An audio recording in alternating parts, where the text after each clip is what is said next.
Sverrir, þetta bara stólið? Já, nánast. Ég meina, við vorum Stjarnan stjórnaði þessu leik bara 38 mínútur líka eða eitthvað og gerði okkur erfitt fyrir. Við vorum í tómum vandræðum og það var ekki raun og veru fyrir að þegar látt var liða á leikinn að Mantas í raun og veru komið inn á og virkilega þorði að vera til á vellinum og sýndi liðsfélögum sínum að þetta væri ekki svona flókið.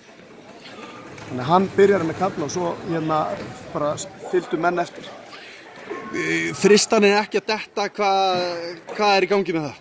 Nei, við vorum bara hnóðast alltaf mikið. Það var bara ekkert flæði, við vorum að reyna, þeir fóru bara 2, 3 og 4 í mæk og hann var í vandræðum að komast á körfin og við vorum að horfa á og hefðum alltaf átt að vera duglegir að koma honum á og koma honum út aftur og við gerðum þetta bara virkilega illa. Við margtöluðum þetta, vorum lengi að finna, töldum okkur vita hvað þetta að gera, við vorum lengi að mæta inn á völlin með lausnir og þessi betur fyrir dugði og bara frábært að klára leikinn og vinna svona sterkt Stjörnulið.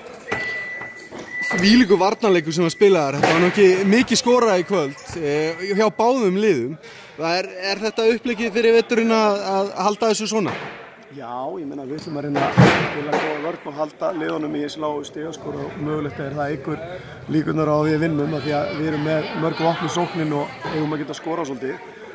Við leggjum mikla áherslu á það og þetta var náttúrulega bara Stjarnan náttúrulega grjótart lið og sterkt varnarlið og þetta var náttúrulega bara stál í stál allan tíman en þeir gerðu vel mest allan tíman en sem betur fer fyrir mig og mitt lið þá komum við upp á réttum tíma og náðum að sigla þessum 2 stigum í hús.